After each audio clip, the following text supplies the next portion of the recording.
Muy buenas noches, qué gusto estar con ustedes. Gracias por acompañarnos. Esto es Frente a Frente. Hoy tendremos una charla muy interesante con un hombre que tiene toda su vida dentro del Sindicato Nacional de Trabajadores de la Educación. Actualmente es el secretario de Vinculación Social de este importante sindicato, el más importante de Latinoamérica, el Sindicato Nacional de Trabajadores de la Educación. Ustedes lo conocen, ustedes saben de quién estoy hablando. Me estoy refiriendo a nuestro querido profesor Arnulfo Rodríguez. Maestro, ¿cómo está usted? Saludarlo, hermano. Gusto saludarlo. Bienvenido sea usted al programa. Teníamos mucho tiempo queriendo platicar con usted. La educación en México ha dado sesgos importantes y en estos sesgos se viven cosas buenas, se viven cosas malas, pero también se viven cosas de incertidumbre. Creo que en estos momentos lo que México está padeciendo es una gran incertidumbre de una reforma educativa del presidente Enrique Peña Nieto a una contrarreforma de Andrés Manuel López Obrador. Estamos en el limbo.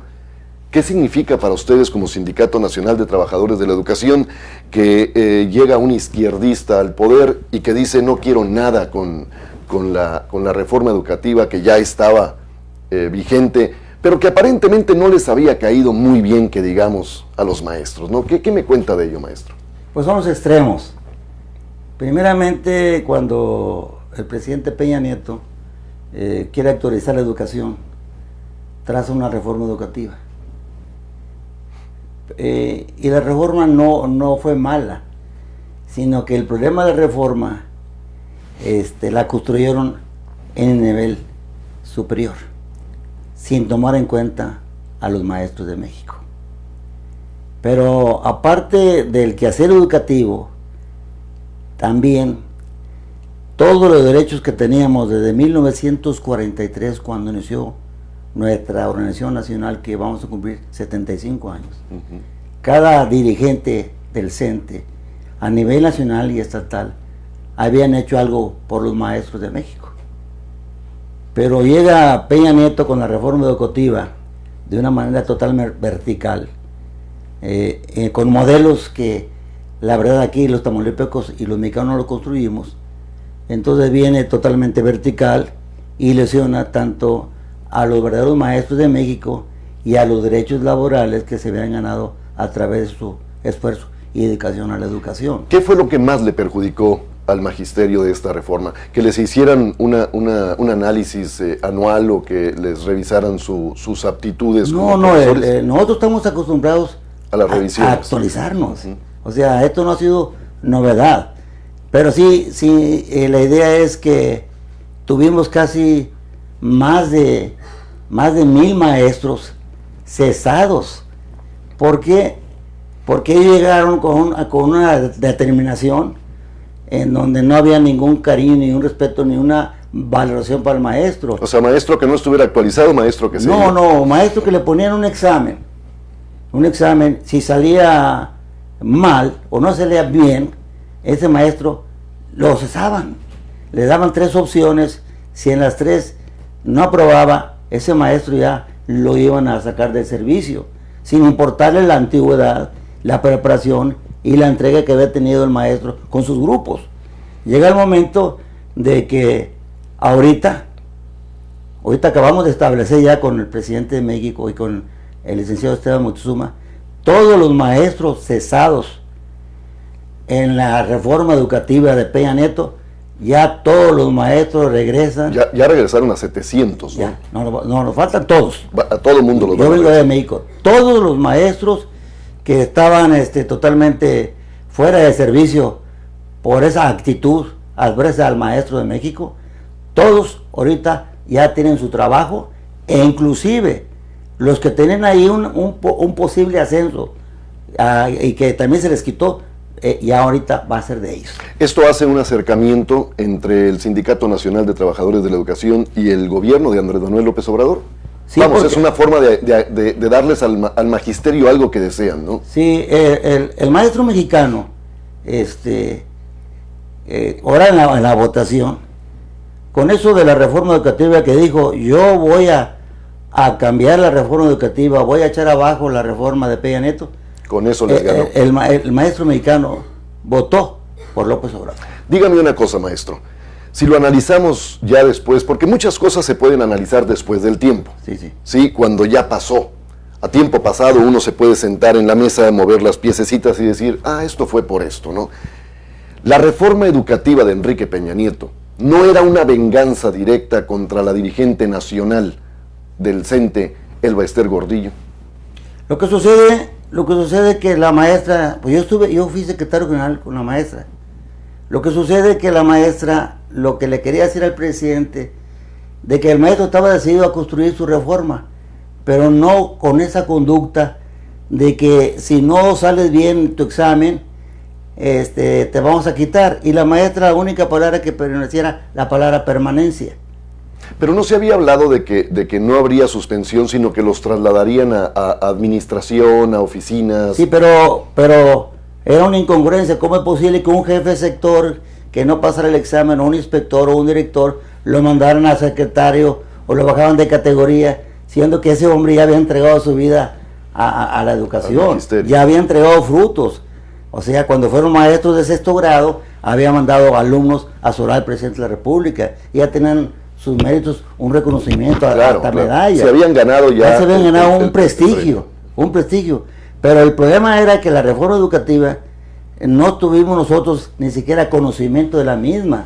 Siempre que al último, pues somos los actores los que hacen viva la reforma, no los que están allá sentados en el escritorio. Claro. Por eso nosotros, pues nos amarramos.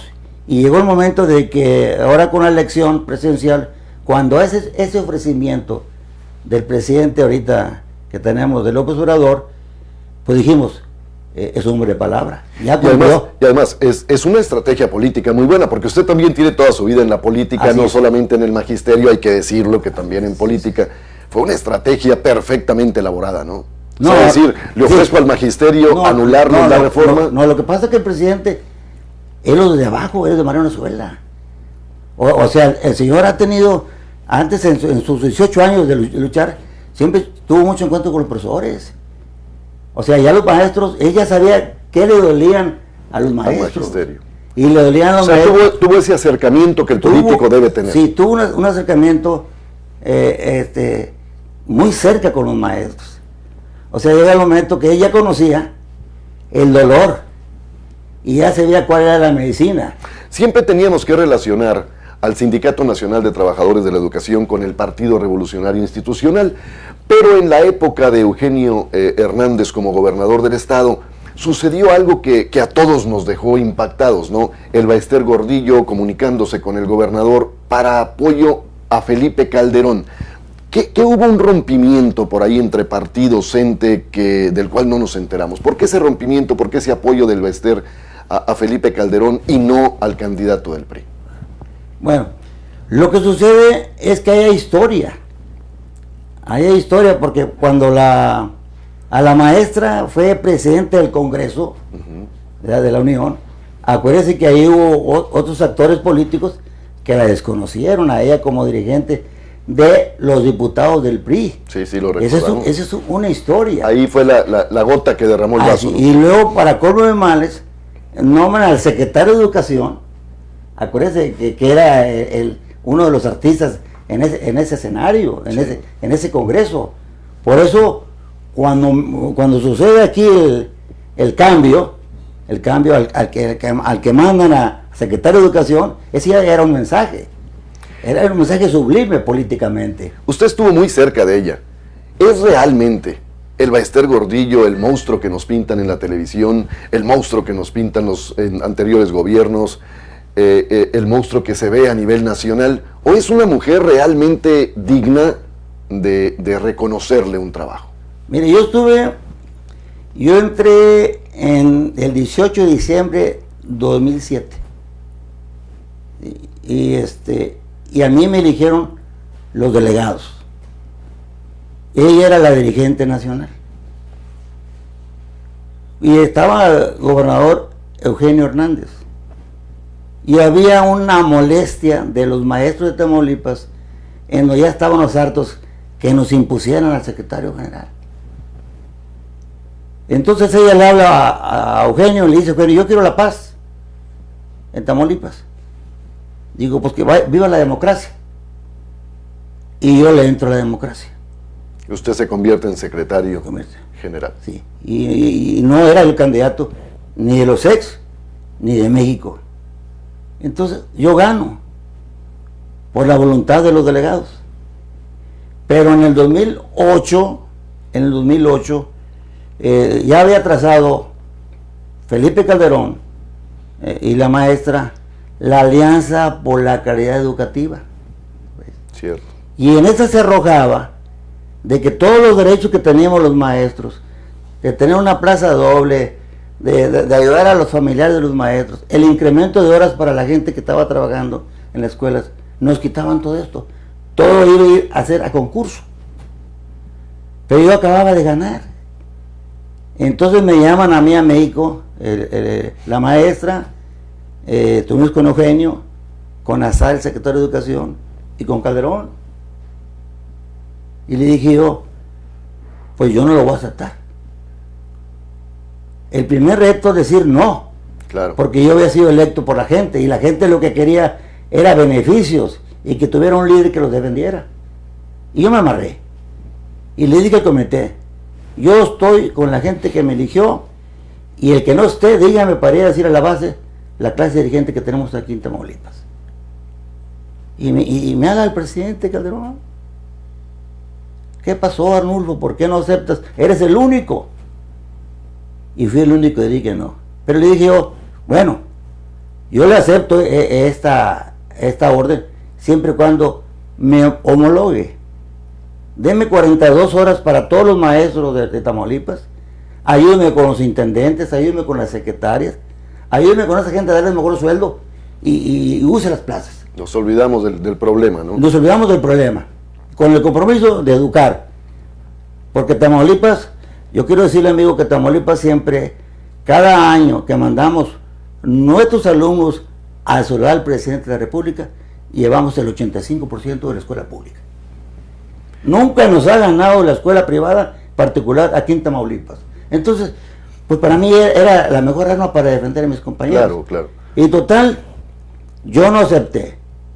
Y ahí estuvimos, hasta cuando la maestra vio que yo no tenía un interés personal, ni en estar en contra por estar en contra, sino yo velaba porque mis compañeros viviesen mejor. Y fíjese que lo logré. Hasta el tercer año he sido el único secretario general de Tamaulipas que me mandaron a cuidar. O sea, tenía 2 gentes aquí en Laredo, 2 gentes en Reynosa, 2 en Matamoros, 2 en Vallehermoso, 2 en San Fernando, 3 en Victoria, 3 en Tampico, 2 en Madero, 2 en Mante. Estaba yo sujeto al Comité Nacional, no me dejaban hacer nada. Y era la maestra la secretaria general. Y yo le pregunto... Y llegó un momento que le dije a la maestra, es que yo estoy con usted, yo estoy con el país, yo estoy con la educación, yo estoy con los muchachos, yo creo que los muchachos crezcan, sean grandes. Y le dije, pero la verdad, dije, es que nosotros necesitamos que volteen a ver acá a los maestros de Tamaulipas y necesitamos mejores beneficios. Total, me dijo el presidente Calderón, Arnulfo, dijo, vamos a las paces. ¿Qué me garantizas? Le dije, que los años que yo esté de dirigente de los maestros de Tamaulipas, va a haber avance educativo como lo hubo, y le dije, y no va a haber ningún problema. Ese era el momento que me valoró. Y se cumplió finalmente. Y se cumplió. Y luego él era Acción Nacional y Eugenio PRI. Más sin embargo, gracias a ellos, al gobierno mexicano y al gobierno de Tamaulipas, yo conseguí muchos bonos, muchas prestaciones a mis compañeros. Pero a ver, aquí es la parte que quizá los mexicanos no entendemos. Se da este caso de la llegada de Enrique Peña Nieto al poder, se da la caída y encarcelamiento de la profesora Elbester Gordillo, y finalmente ya ahí suceden cositas que el mexicano se queda así. La maestra sale de pronto de la cárcel y da una conferencia en la que deja ahí entrever que ella podría regresar al Sindicato Nacional, que ella podría ser nuevamente la dirigente, y nos sorprende que muchos sindicalizados del CENTE dijeron, bienvenida a la maestra y la apoyamos. ¿Cómo? no cayó en la cárcel por haber desfalcado al Sindicato Nacional de Trabajadores de la Educación, ¿cómo es que el magisterio dice bienvenida otra vez? Pero ¿O no hay tal? No, discúlpeme, yo fui consejero hasta el 15.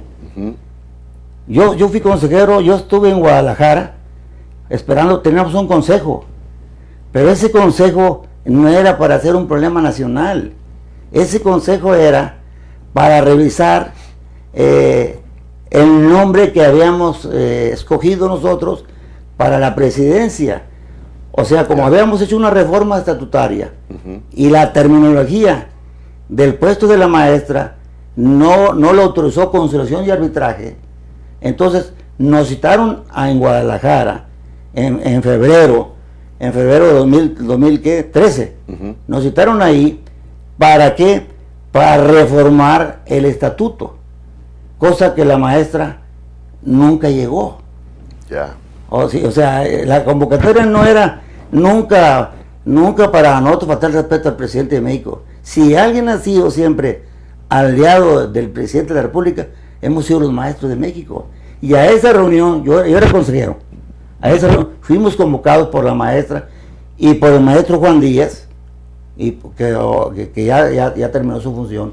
Fuimos convocados a construir una reforma estatutaria para que no hubiera problema ante conciliación de arbitraje para el nombramiento de la maestra que obtuvimos en Cancún. O sea, ¿no hay un rompimiento CENTE con el Bester Gordillo en estos momentos? ¿O sí lo hay? No, pues es una compañera más. A nosotros... Pero no hay la intención de colocarla de secretaria nacional otra vez. Bueno, lo que sucede es que son las leyes. Lo que pasa es que nosotros tenemos un estatuto. No es por decisión, sino hay que basarse en los estatutos. No es una estatutos. cuestión personal. Luego también hay los órganos. El gobierno nos permite un espacio en conciliación y arbitraje para establecer las normas, cómo se debe manejar un sindicato. ¿Sí? Ahora, lo que yo veo, bueno, el presidente de México está ahorita por darle vida a la reforma laboral, que no tarda mucho en revisarla, como la reforma educativa, como la reforma energética. Pero en la reforma laboral que se vaya a construir, de ahí depende cómo van a vivir los sindicatos. Sí, pues es dependiente. Es dependiente de la reforma laboral. Claro. Pero bueno, estamos preparados para eso. Es más, yo creo que es más importante, si se quiere, sindicalmente hablando, la laboral que la educativa, ¿no? Claro, pero no, la educación es muy importante. Sí, digo, pero la base del trabajador sigue la laboral. Claro. Entonces uno tiene que adaptarse. Uno como dirigente dice, bueno, eso es la ley. O sea, los sindicatos del país tienen que estar sujetos a una ley. Entonces, quieren reformar, vaya la redundancia, la reforma laboral.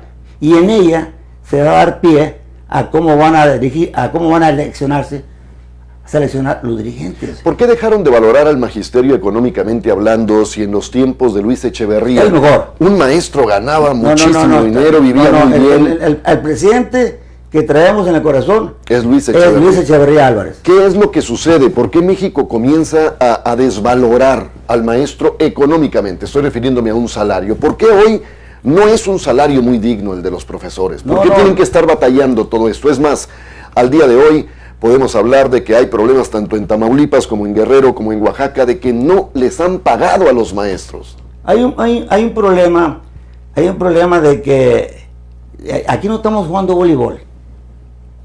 Aquí no digamos que es México que soy yo, porque cuando hubo la descentralización educativa, los estados que la aceptaron era porque había la capacidad económica para sostener la educación. Entonces yo creo que en estos tiempos lo más importante, aparte de cumplir con su responsabilidad del maestro, que debe tener su sueldo, y hemos tenido problemas donde a varios maestros no se les paga. Y no es justo. Y no es el gobierno federal, sino los estatales, ¿no? Los que sean responsables. Porque de hecho, nosotros vivimos del sueldo, perdón. Claro, como cualquier trabajador. No tenemos que digamos un extra de dónde, más que nuestra responsabilidad. Y llega el momento de que a veces sí duele. Y nos cansamos de tocar puertas. Fíjese que cuando yo estuve... Creo, perdón que lo interrumpa, sí. Creo que la mejor forma de demostrar que duele es voltear a ver las normales de todo el país, que disminuyeron la cantidad de alumnos que desean ser profesores.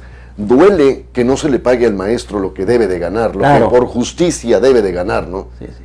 Porque es muy importante esa profesión para nuestro país, sí, para cualquier país del mundo. Nosotros, por ejemplo, nos dio mucho gusto porque el día 7 estuvimos con el secretario de Educación y ya le entregamos el pliego de demandas.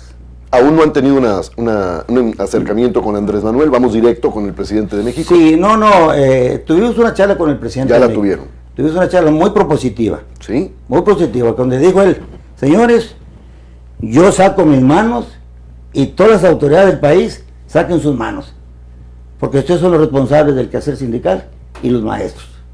O sea, nosotros vemos al presidente como un amigo verdadero de los maestros. Si es esa amistad, si es esa relación la que se está palpando en estos momentos entre el magisterio, entre el Sindicato Nacional de Trabajadores de la Educación y el gobierno mexicano, ¿qué es lo que sucede? ¿Por qué entonces los mexicanos estamos padeciendo y viviendo bloqueos de las vías, que no es el CENTE, sino la Coordinadora Nacional de Trabajadores de la Educación? ¿Hay un acercamiento entre ustedes, CENTE y CENTE, o sea, la CENTE y el CENTE? Bueno, ¿O están divididos? Lo que sucede es que nosotros, aunque la gente la dude, por ejemplo, nosotros fuimos electos por la gente. Nosotros lo que quieren hacer con la gente sabe por quién va a votar. O sea, nosotros no podemos imponer a nadie. Claro. Porque la gente sabe el trabajo de cada dirigente. La gente sabe quién lo va a defender y quién no. Entonces aquí el problema, nosotros siempre convocamos, antes estaba Oaxaca, cuando yo he estado en varias convenciones en México. Creo que es el que más la ha sufrido, ¿no? Sí, Oaxaca. La 22. Pero siempre se convocaba. Y como la verdad querían ellos manejar la organización nacional, pero no tenían los sustentos. ¿Ellos quiénes son? ¿La CENTE? La coordinadora. La coordinadora. Entonces ellos se fueron separando. Pero llegó el momento que nosotros, jamás el CENTE les dijo váyanse, sino simplemente ellos tenían una metodología que se les respeta, porque son hermanos nuestros. Pero nosotros tenemos una ley sindical que nos dice, bueno, de esta manera se va a sujetar, porque tenemos que ir al voto, tenemos que ir al escrutinio. Usted sí me puede responder, maestro, una pregunta que creo que la tenemos todos por hacer. Pero quedó inconclusa una cosa. No, la maestra, la maestra, ella siempre, en sus tiempos, yo digo porque yo fui secretario general, yo entré en donde no era aceptable y al último terminé yo excelentemente con ella. Pero siempre me escuchó cuando yo defendía a Tamaulipas. Cuando yo defendía a los maestros, me dice adelante. Pero la situación fue esa, de que la maestra, que ella quería defender de que el maestro, con la reforma educativa, bienvenida, pero que no pusiéramos al maestro en una crisis psíquica, que no lo enfermáramos, porque tenemos gente muy avanzada de edad, claro, que no se quiere jubilar porque es su vida. Entonces, como tuvimos gente que se nos fue. Sí, no, definitivo. Y llega el momento de que sucede lo que usted dice, ¿verdad? Ya se convierte en político y al último, pues hoy es inocente. Claro, y aquí la pregunta que yo le hacía es porque ciertamente tengo conocimiento de ello y esperaba nada más que usted me lo dijera. Empezó a haber una separación entre CENTE y coordinadora. La coordinadora empezó a tomar ideas muy distintas a lo que trae el Sindicato Nacional de Trabajadores de la Educación, porque quienes se sentaron con el presidente, quienes fueron con Moctezuma, quienes han buscado la hermandad gobierno con sindicato para poder trabajar en pro de la educación, ha sido el Sindicato Nacional de Trabajadores de la Educación, no la coordinadora. La coordinadora está bloqueando vías, está haciendo todo lo que vemos, pero hay una pregunta que todos nos hacemos, y quizá usted me pueda responder por fin esta pregunta. Todos esos que vemos en la televisión bloqueando vías, quebrando cristales de negocios, de automóviles, peleándose entre ellos, ensangrentados, haciendo todo lo que hemos visto tanto en Oaxaca como en Guerrero, como en Michoacán, ¿son maestros realmente? ¿O son grupos de choque contratados para hacer este tipo de cosas? Son profesores, pero hay que decir la verdad, Usted y yo aquí tenemos un saquito muy bueno. Yo traigo un saco aquí. Pero si usted va para el sur, si ve Veracruz, ve Oaxaca, ve todos los lugares, Tabasco, hay una pobreza inmensa. Y el sueldo es inalcanzable. Entonces llega el momento de que nadie los escucha y se llegan a los extremos. Pero yo quiero decirle... Pero a ese extremo de que un maestro se convierta en un bandido, un delincuente... Bueno, pero nosotros no lo hacemos. O sea, yo hablo por lo que me consta. Sí, lo que es el centro. Nosotros el sindicato, para lograr algo, lo hacemos por la vía de la paz. Por eso Dios nos da capacidad. Claro, ¿no? Y por eso la pregunta, porque en realidad decimos, bueno, y a lo mejor es un grupo que está tratando de malinterpretar la nota y de querer hacer quedar mal a los maestros. Y a veces, pues, a veces lastima nuestra personalidad. Pero, y la imagen de un maestro. Sí, la imagen de un maestro. Pero entonces, ¿qué hace aquí el maestro que es razonable, que quiere a sus alumnos, que quiere a Tamaulipas, quiere a México? Se dedica a dar respuestas. Entonces nosotros nunca, en toda la vida desde el 43 a la fecha, en Tamaulipas, no hemos usado los niños, ni la fuerza, ni el bloqueo, para nosotros lograr un beneficio. Y además que todos esos bloqueos, esa fuerza, todos esos paros laborales, lo único que hacen es afectar a la educación de México, porque los alumnos están sin clases. Oaxaca creo que es el ejemplo más fiel de lo que estoy diciendo. Meses y meses enteros los alumnos sin clases. Usted como profesor de toda la vida, ¿cuánto se tardará México en resarcir ese problema en Oaxaca? Vamos, todo ese tiempo perdido, ¿cuánto se va a tardar México en recuperarlo? Oaxaca en este caso. Pues yo creo que cuando cada quien cumpla con su deber. Si el maestro cumple con su deber, el secretario de Educación cumple con su deber y el presidente cumple con su deber, yo creo que no hay necesidad de tanto tiempo. Aquí ya cada quien decir, bueno, señores, yo estoy dando lo que me piden. Eso pensábamos que iba a pasar, pero resulta que el gobierno federal paga el adeudo que tenía el gobierno de Michoacán con los maestros. Y entonces los maestros ya recibieron su dinero, ya que lo recibieron, cambiaron su protesta y dijeron, bueno, ahora vamos a protestar para que sea el gobierno quien nos pague. No, hay que informarle. En Michoacán había más de 5,000 maestros, óigalo bien, y eso que ellos son de la coordinadora. En Michoacán había más de 5,000 maestros que del 14 no les pagaban. Sí, no, definitivo. Y una deuda del gobierno del Estado. Exactamente. Ok, y luego el presidente de la República dice, bueno, aquí está una parte de lo que se les debe, vamos a pagarles para que esto se vaya solucionando. Inclusive el gobierno federal envía a un representante de la SEP y entrega las claves ya. Claro, automáticamente. O sea, se cumple, o sea, okay. ahí se ve. Ahí debió haberse acabado el problema, ¿no? Pero ahí se ve la disponibilidad del presidente. Claro. Ahora, y yo pienso que el presidente jamás debe estar atado a nadie, porque es el presidente de México. Claro. ¿Sí? Entonces llega el momento de que se tiene que entender ellos que ahorita lo que quiere el país es otra forma. Por supuesto, ahora, con la nueva reforma, que es ya muy determinante, que es muy probable que en marzo se apruebe, ahí viene lo que tenemos que hacer con profesores. Si en la verdad queremos a México, en la verdad queremos un presidente que esté con los maestros, hay que mostrarle con trabajo. El sistema educativo que tenemos en el país, profesor Arnulfo Rodríguez, ¿es bueno todavía? Porque recordamos un tiempo en que se decía que México como educadores era mucho mejor educación que la de Estados Unidos. ¿Todavía seguimos teniendo esa calidad de educación? Es decir, ¿los libros de texto todavía están hechos a la altura o andamos atrasados? Yo pienso que en la formación profesional estamos bien en México. Yo pienso que ya la maestría es el doctorado en otros países, pero yo creo que aquí en México todavía estamos bien hasta la cuestión profesional. Porque usted empezando el programa me dijo algo muy cierto, tan al grado que yo lo he vivido y lo sigo defendiendo hasta el día de hoy. La educación de gobierno es una mejor educación que la privada. Yo sigo diciendo eso. ¿Es correcto? Es correcto. Ahora tenemos la UNAM, excelentes profesionistas. Tenemos el Politécnico. De verdad es que son escuelas, la verdad, que nos dan mucha calidad. Tenemos, por ejemplo, las normales, que se están actualizando. ¿Qué hace falta? Contratar a los maestros que ejercen. Y tenemos, por ejemplo, donde salen buenos doctores, pero falta el empleo. Independientemente, maestro, qué bueno que lo mencionó, independientemente de ser mexicanos, de ser seres humanos, porque los profesores todos son lógicos, seres humanos y mexicanos, independientemente de eso, como sindicato, como magisterio, ¿les duele Ayotzinapa? ¿Cómo no? Yo soy de Tamatán. Yo soy egresado de una normal rural. Y aquí en Nuevo Laredo y en Tamaulipas hay muchos egresados de Tamatán.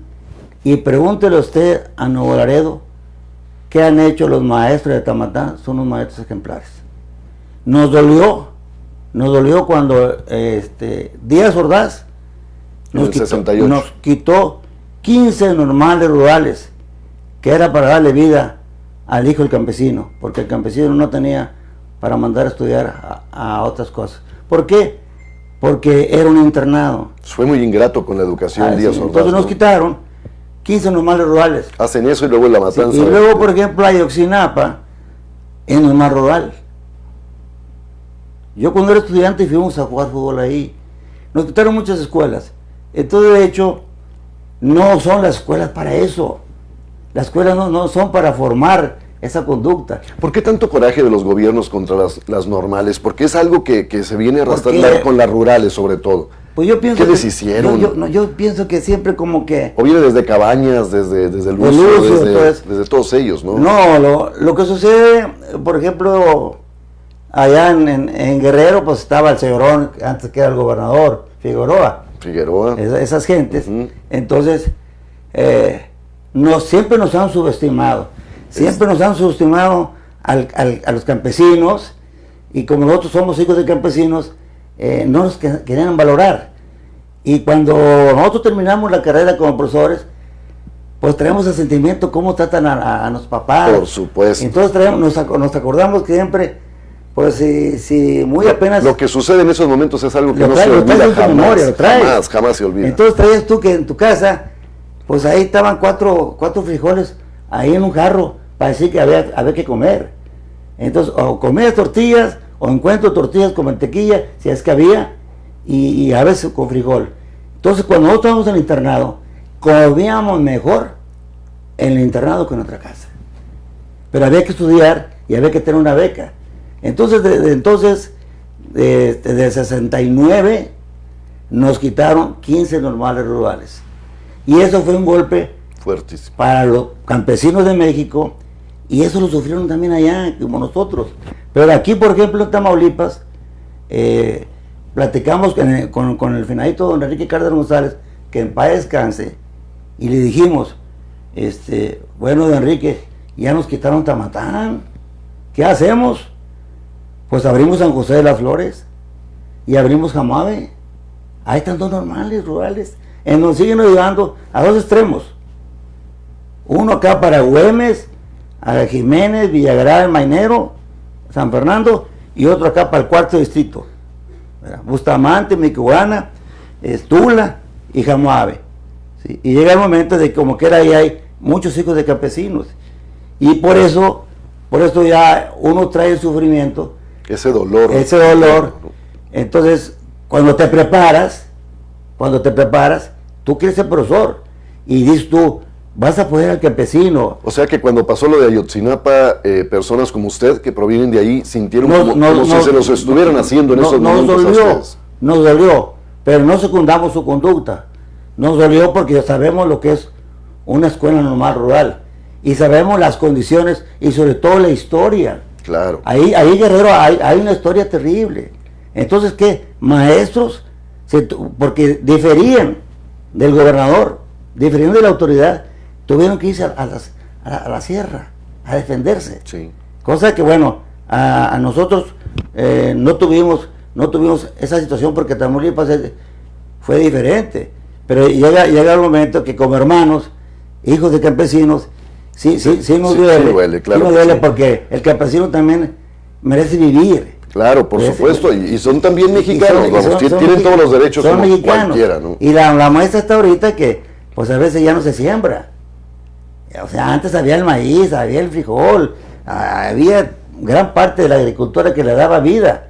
Y hoy estamos batallando para el maíz, estamos batallando para el frijol. Sí. Llega el momento, perdóname ese ejemplo. Entonces, a veces decimos, bueno, yo voy a cumplir con Laredo, aquí mi base. Y yo voy a cumplir con Tamaulipas.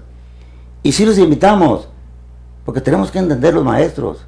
O sea, nos puede haber muchas diferencias en ideas, pero tenemos que pensar en ser profesores. Por supuesto. Sí, porque primeramente ser profesor, porque entonces nosotros somos un ejemplo.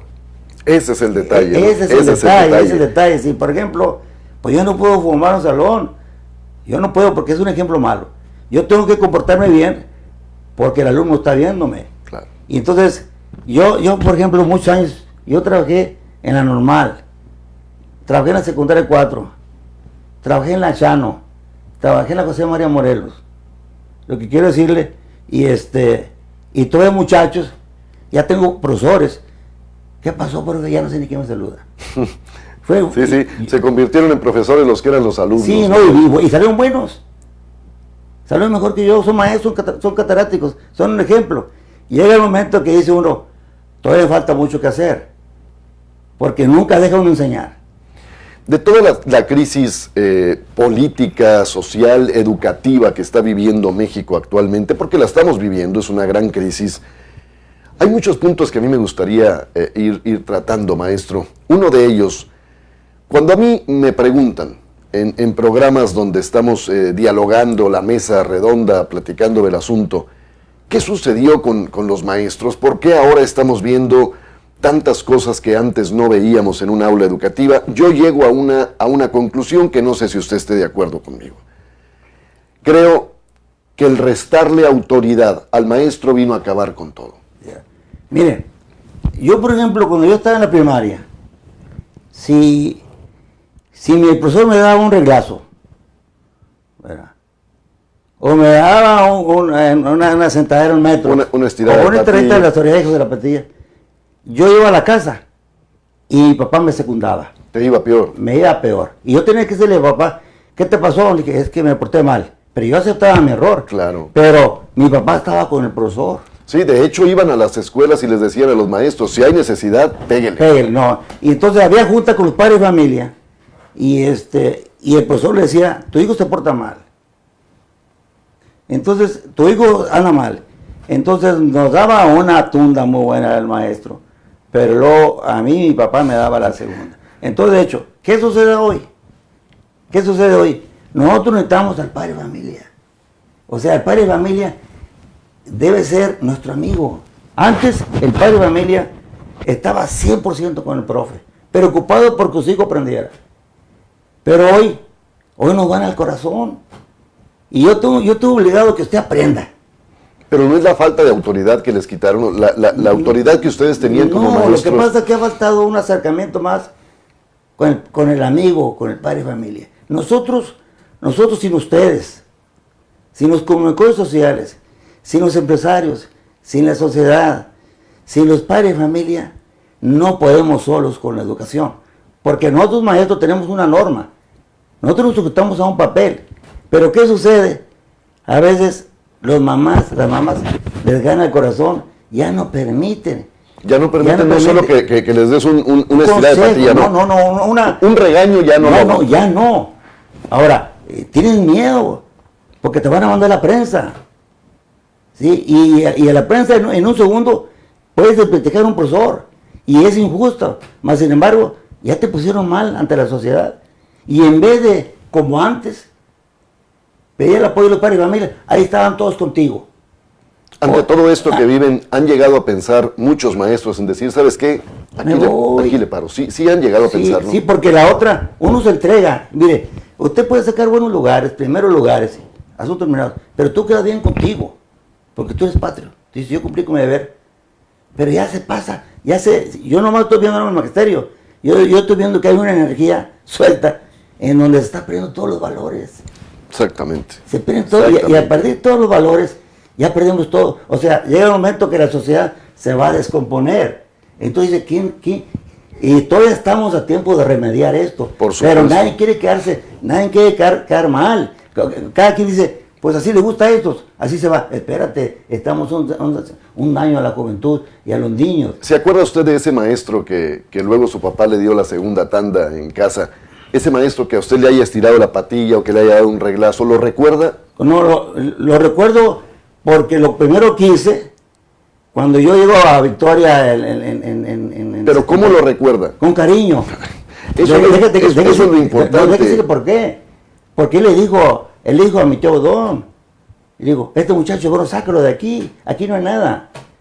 Yo me vine de tercer año de mi rancho a la escuela Miguel F., cuando estaba Lucho Tijerina ahí, como directora. Me vine porque el maestro me dijo mi tío, oye, tu sobrino es bueno. Muestra fiel de que nunca vamos a recordar, sí, a lo mejor en el momento en que somos niños, en que estamos en una escuela y que nos regañe un maestro, por lógica les vamos a echar y por dentro vamos a decir viejo esto y viejo el otro. No. Pero cuando creces, te le acercas a ese maestro y le dices gracias por haberme educado. No, tuve una evidencia con él.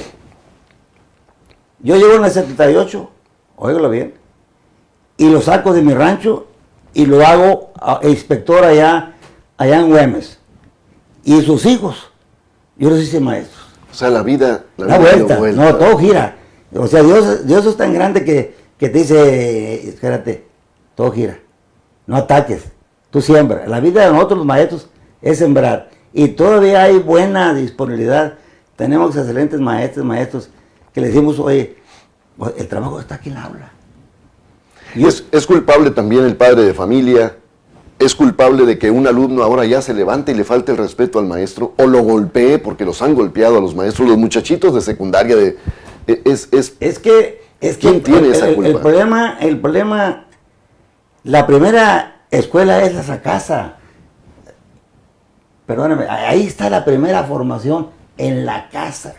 Nosotros tenemos a los muchachos, cuando mucho, 7 horas. Pero 17 están en su casa. Ahora, dime con quién andas y te diré quién eres. Sí, por supuesto. Y llega el momento que ahorita la sociedad, tienes que aprender primero de la casa y aprende de la escuela.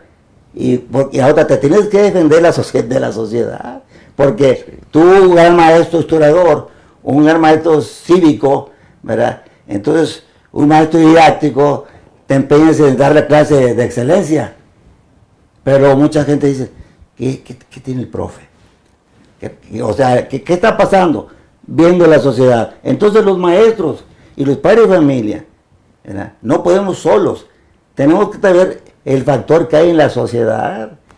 O sea, eso es muy importante. Claro, y aquí cabe el politólogo, cabe el empresario, cabe el comunicador social, cabe la prensa, cabe el alcalde, cabe el diputado. O sea, todos los días tenemos que actualizar las normas, porque siempre Dios nos pone esto, pero también nos prepara para superar este conflicto. Entonces llega el momento de que hemos perdido ser un poquito humanos. Y aquí todo se arregla con ser respetuoso, ser humanistas, ser compañero, ver al prójimo que no lo queremos ver. Entonces nosotros tenemos toda esta situación de los jóvenes, de los niños, pues que queremos que salgan buenos, claro, que nos superen a nosotros. Yo lo llegué a comparar en algún momento con el fútbol real, vamos, no con el deporte, con la vida del fútbol, porque en una ocasión llegaron en la FIFA a la conclusión de que qué estaba sucediendo, que demasiados jugadores ya estaban empujando a los árbitros, golpeando a los árbitros, faltándoles el respeto a los árbitros, y que esto iba a acabar mal completamente en el fútbol. Entonces tomaron la decisión de darle mayor autoridad al árbitro, con castigos más severos para el jugador que atentara contra él o que le faltara verbalmente al respeto. Y entonces cuando yo hice esa comparación dije, esto mismo le está sucediendo al magisterio, le quitaron, le restaron la autoridad al maestro, y entonces se abrió el abanico de alumnos que ahora ya le tratan y los papás tratan al maestro como les da la gana. Y si hay otro apretoncito por parte del gobierno federal para decir, no, autoridad para el maestro, pues vas a tenerte que meter a la autoridad. Mire, yo le pongo un ejemplo. Ahorita, por ejemplo, en Monterrey, ahorita está la policía ahí, a partir de las 3 de la tarde van a cuidar ahí el estadio. ¿Y si sabe qué están recomendando? Que no va a haber pleitos. Si van a divertirse, van a echar a por esos equipos, claro, van a disfrutar algo emocional. Pero a veces hacemos cosas extremas. Entonces, ahorita están diciendo, no se vayan a pelear, tengan mucho cuidado. ¿Qué necesidad? Oye, mijo, vamos al fútbol. Yo, papá, mamá, voy contigo, mija. Vamos a divertirnos. Ir en familia. Ir en familia. en familia. Entonces llega el momento que a veces no queremos asumir nuestra responsabilidad que nos corresponde. Nosotros como profesores tenemos que cumplir con nuestro programa, pero a la vez necesitamos el apoyo total de nuestro mejor amigo, que es el padre de familia. ¿Será la cuestión de que ahora tanto papá como mamá trabajan y descuidan un poco la educación del hijo y prefieren mandarlo a la escuela y que allá lo eduquen? Pues puede ser, ¿no? Ser la necesidad que haya. Pero de hecho, mañana pasado lo que se construye a uno en el ser humano, no le echemos la culpa a nadie más que tú. Porque todos el ser humano, el 99%, bueno, ya uno se nos fueron sus viejos, pero tiene papá. A veces el papá pues no quiere ver porque no quiere ver. Claro. Y no quiere ir porque no quiere ir, pero si uno asumiera un poquito su responsabilidad, yo como profe empezando, y yo quisiera sacar muy buenos grupos, yo quisiera que esos muchachos se acordaran toda la vida de mí, tengo que aplicarme. Pero es que también ustedes viven un problema, profesor, muy difícil. No solamente es ya esta falta de autoridad que ya no la tienen completa como era antes, sino aparte, pues tienen en contra a los gobiernos. ¿A qué me refiero con esto? ¿Cómo es posible que en nuestro país un maestro tenga que entrar en un aula donde no hay bancos, donde está en pésimas condiciones el aula, que no tienen vidrios, en algunas no hay luz, no les ponen internet con el que ya ustedes tienen que trabajar? ¿Cómo nos explicamos esto? Quiero decirle, el día 7, le acabé de informar hace ratito, entregamos el pliego petitorio. O sea, nosotros como CENTE, como Organización Nacional, que dirige el maestro Cepeda, Alfonso Cepeda Sala, no presentamos nada más cómo vive el maestro. No estamos pidiendo el sueldo nada más para los maestros, estamos pidiendo para todo el ámbito de educación. Inclusive, tocamos el punto número 1 que tenemos casi en febrero cuando escribimos, de las mentadas cuotas. Y entonces estamos charlando con el gobierno para que dedique una partida para el mantenimiento de las escuelas. ¿Es real eso de que ustedes cobran las cuotas para poder comprar las cosas? No soy autoridad, pero esa es la cuestión de los padres y familia que se ponen de acuerdo con la escuela. Ahí los que manejan eso es la Asociación de Padres y Familia. ¿Y entonces por qué tanto conflicto entre padres y alumnos? Y la llevan los maestros. Exactamente, esa es la pero pregunta. Entonces aquí hay un problema, porque la escuela, si no hay el apoyo de padres y familia, no vive. O sea, nosotros necesitamos siempre el apoyo del padre y familia, y la mayoría se toca el corazón, están viendo las condiciones de las escuelas. Esa es la parte que yo quería llegar, vamos. Se pide una cuota porque hay que ayudar a la escuela. Bueno, no hay bebederos, los baños. Pero hoy lo que estamos planteando ya, lo que quiero decirle, acabamos de asumir eso.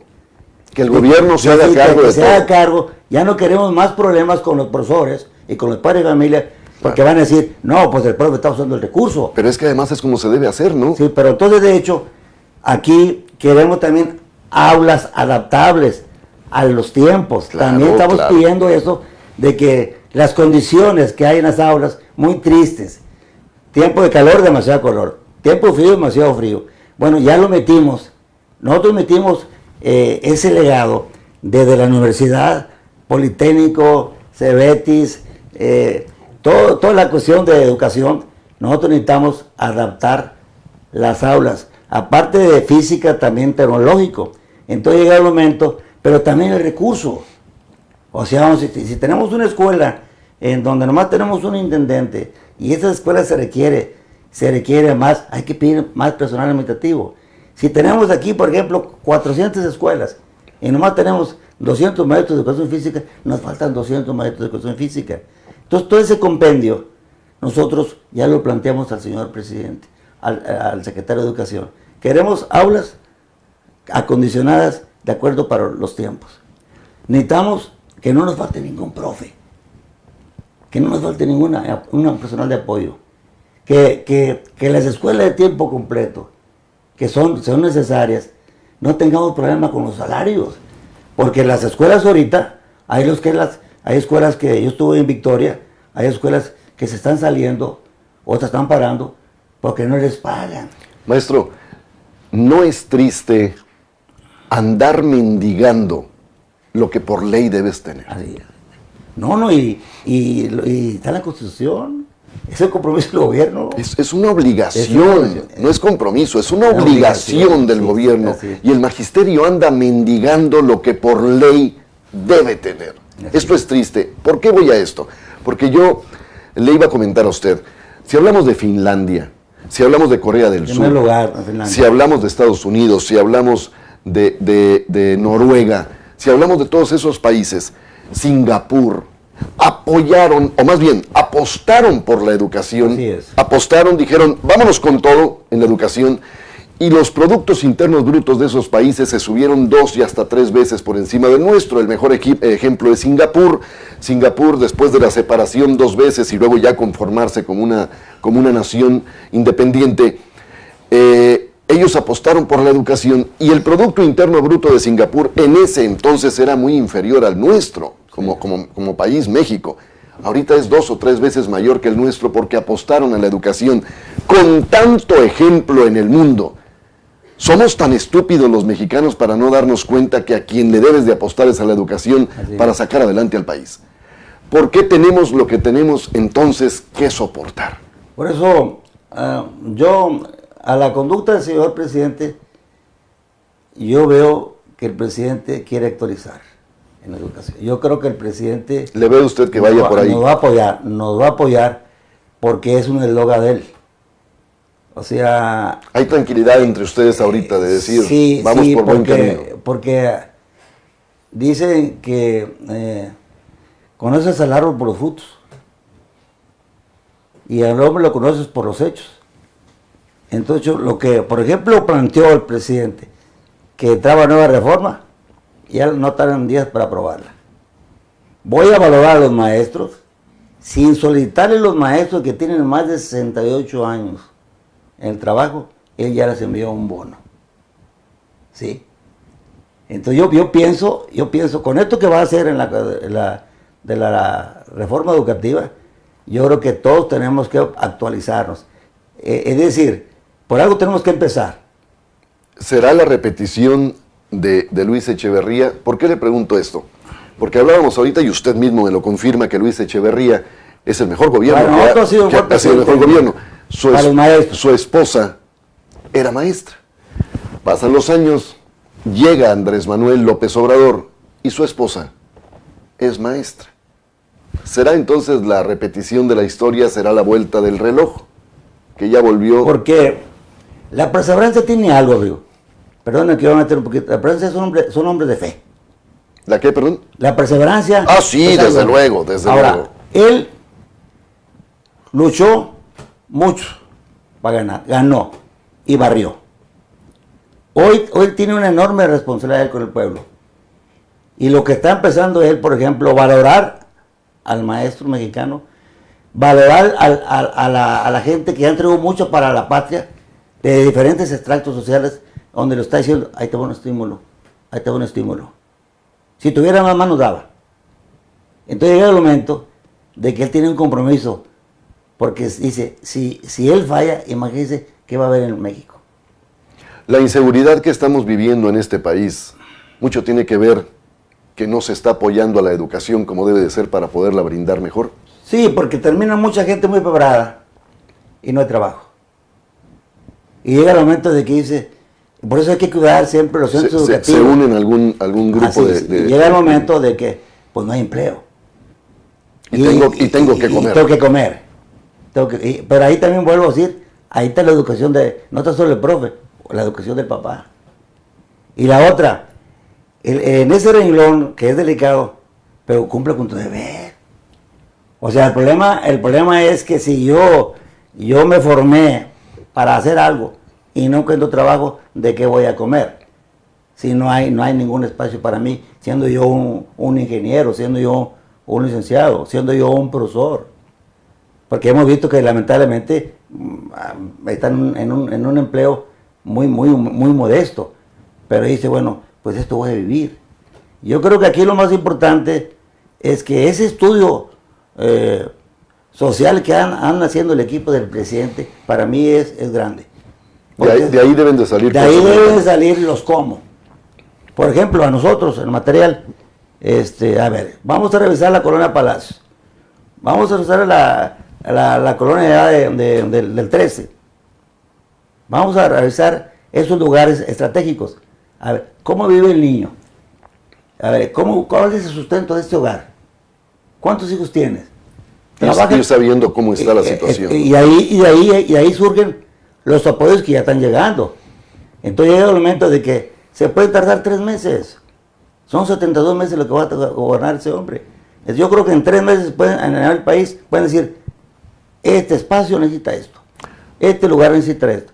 Un estudio social muy importante que tiene que... Muy a profundidad. A profundidad. Y de ahí sacan qué mecánica va a usar el gobierno para apoyar a la extrema pobreza. Ahora, otra cosa, maestro. Usted tuvo que cursar la escuela normal. Después de cursar la escuela normal, no sé si iría a la normal superior. Después de la normal superior, ¿tuvo usted que irse a algún ejido, algún ranchito, algún lugar lejos? Me mandaron a mí ¿A dónde le tocó? Nazas Durango. Bueno, y de ahí tuvo que regresar a esperar a que le tocara una plaza. ¿Es correcto? Así es. Todo esto usted tuvo que aguantar para poder ser un profesor. Así es. Hablaba usted al principio del programa, y mira, estamos como quien dice cerrando con el mismo tema. Hablaba usted de las escuelas privadas. ¿Cómo es que la Secretaría de Educación Pública entonces avala un colegio o una escuela privada donde no hay maestros que hayan cursado su escuela normal, su normal superior, que sepan de pedagogía, que hayan ido a practicar a las escuelas, como iban de azul, recuerdo los maestros, camisa blanca, saco azul, pantalón azul, eran los practicantes, para poder aspirar a una plaza? Entonces, ¿cómo es que la SEP aprueba un colegio donde no son maestros? Bueno, ¿No está en riesgo nuestra educación todavía más ahí? Yo como profe me respeto, pero ahí es bronca del secretario de Educación. No, pero digo, como sindicato ustedes ven bien no llamémosle competencia, no, este riesgo en que estamos poniendo la educación en México. Bueno, lo que sucede, yo veo escuelas, y yo por ejemplo veo escuelas que también son buenas. No, desde luego que sí lo son. No generalizamos, pues. No, yo veo escuelas particulares que son buenas. Yo nomás hablaba de las gentes que mandamos a asesorar al presidente. Sí, no, y lo entendí perfectamente. Y llega el momento, pero de la... Vamos, no digo que lo diga usted, lo digo yo. No, sí. El decir, creo que también esa parte está en riesgo, el que a mis hijos le estén dando clases, nada más por ser un colegio particular, gente que nunca cursó pedagogía. Lo que yo estaba enterado es que siempre para ingresar a un colegio había que pagar, ¿sí? Se paga más en un colegio que en otras escuelas. Y que de ahí salían becas para ayudar a gente que quería entrar a esas escuelas. Entonces, no tan solo está para los que tienen recursos, sino para cierta gente que quiere ir a un colegio. Yo no más hablaba de la respuesta profesional que hace el maestro en una escuela particular a un maestro oficial. Entonces yo miraba de que daban los otros resultados. En el devenir que yo conozco, la escuela pública, o sea, no ha habido para mí un año en donde digan que en 6º grado haya enviado más alumnos la escuela particular que la escuela de gobierno. La escuela pública de gobierno. Y digan lo que digan de nosotros. Entonces llega el momento de que a veces el maestro dice, esto es mi profesión, yo la voy a cuidar. Pero hoy también quiero decirle que con la reforma educativa y un planteamiento que hicimos, el maestro se va a seguir superando. Tenemos carrera magisterial, nos la quitaron, pero hoy nuevamente ya abrimos otro espacio educativo. Usted se va a seguir preparando, pasa ese examen y se le va a incrementar su sueldo. ¿Qué le dice un hombre con toda la experiencia dentro del magisterio a los muchachos que ahorita nos están viendo y que dicen, pues yo quiero ser profesor, toda mi vida me ha gustado ser profesor, quisiera entrar a la normal, pero mis papás dicen que no, que les está yendo muy mal a los maestros, que ya no es una buena carrera? ¿Qué le dice un hombre con toda la experiencia y además que ama su profesión como Arnulfo Rodríguez? Yo creo que hay que prepararse. No hay más que la educación. Es decir, pues tenemos grandes hombres que han sido presidente de la República, y tenemos a Juárez. Ay, de la raza que fue. O sea, ha sido uno de los mejores presidentes que ha tenido México. O sea, yo pienso que... Que no se desanime. No, y vaya la comparación. Usted ve a grandes basquetbolistas de Estados Unidos, muy pobres, ahora viven millonarios, pero no claudicaron. Ellos están viendo a un presidente de la República que no claudicó. Ahora, no hay que tener miedo. Si a mí no me gustaba las matemáticas y le reía, no, hay que entrarle a la matemática. Es decir, no tenemos por qué nosotros tener miedo a que solamente con la preparación podemos ser grandes. Ellos y su descendencia. Hay que ser educados, porque también las gentes grandes que nos gobiernan, son de abajo, son del pueblo, y todo lo que traen haciendo, es porque lo vivieron. Entonces, al que quiere ser maestro, que siga por ahí. Que siga por ahí. Yo por eso soy hijo campesino. Y yo nunca pensé que iba a ser dirigente de los maestros. Y hay maestros que estudiaron. Y 30 y tantos años. Sí, y estudiaron en escuelas en la ciudad. No sufrieron como uno. Bueno, pues como quiera, uno con el afán de ser. El problema es querer ser. O sea, tienes que tener coraje. Aunque vayas con el estómago bailando ahí a la escuela, pues es un taco, un lonche. Y de hecho, no todo es el dinero. Si vas a estudiar al TEC de Monterrey, batallas, pero puedes sacar una beca de excelencia. Y si llega el momento de que hay que querer ser, superarse, porque el hubiera no existe. Entonces, que no vean la carrera de profesor muy pobre, es segura. Claro. Un sueldito seguro. Y ahora, por ejemplo, ya mañana pasado nosotros estamos cuidando la pensión del maestro. Ahorita estamos cuidando a los jubilados. Ya no queremos que los jubilados anden pagando abogados para que le arreglen el problema que traen ahorita de su pago. Ya no. Ya fuimos con el director del ISSSTE. Ya hablamos con el presidente de eso. Ya hablamos con el secretario de Educación. Ya no queremos que nuestros hermanos jubilados ya los traigan de una manera indecisa, porque entregamos su vida a la patria. Y queremos ir a los jóvenes que aprovechen esta oportunidad para que estudien. Antes nomás tenemos unas escuelas, hoy ya es todo, ya hay licenciatura. Ya es un ámbito. Y la otra, también hay que pensar que mañana van a ser grandes, sean un orgullo para su familia. Miren, no puede ser uno candil en la calle y oscuridad de la casa. Estar en su casa. Yo, por ejemplo, yo le digo mi caso. A mí no me ha sido fácil, pero gracias a Dios anduve 34 años de aquí a Victoria. Óyalo bien. Nadie me faltó, a mí, repito, nadie. Traía una camioneta del sindicato, nadie me dijo nada. Oiga, profe, nadie. Tuve esa fortuna de que, pues, obras bien, te portas bien. Te va bien. Pues sí, pero claro, eso sujeta también de que, decía yo tengo que superar a mi papá. Mi papá no fue a la escuela. Yo fui a la escuela. Pues gracias a Dios que él me apoyó. Claro que se pudo. Entonces, ¿no? Ahora, pues bueno, pues ahora yo quiero que mis hijos me superen. Y me han superado, fíjense, profesión. Yo creo que en esta entrevista usted ha dicho algo muy importante, porque viniendo de usted se tiene que tomar como algo importante, porque es un hombre con mucha experiencia en el magisterio. Usted decía, aún es tiempo. ¿Cómo no? Estamos a tiempo. Y ahora otra, mire, andamos en la política y de hecho, el profe es libre. Su credencial de lector, usted la va a manejar. Úsela, vaya a votar. O sea, nosotros, por ejemplo, tenemos profesores de todos los partidos. Tenemos priistas, tenemos de Acción Nacional, tenemos del PT, tenemos del PRD, hoy tenemos de Morena. Disfruten su derecho para que mañana pasado decir, ¿qué pasó? Pues no fuiste a votar. Pero nadie, por ejemplo, a mí, yo que mi credencial de elector, yo voy a votar según mi criterio, pero hay que hacerlo. Se está despolitizando el sindicato. Ahora, ¿qué hay que hacer? ¿Qué hay que hacer? Si quieres un puesto, cumple.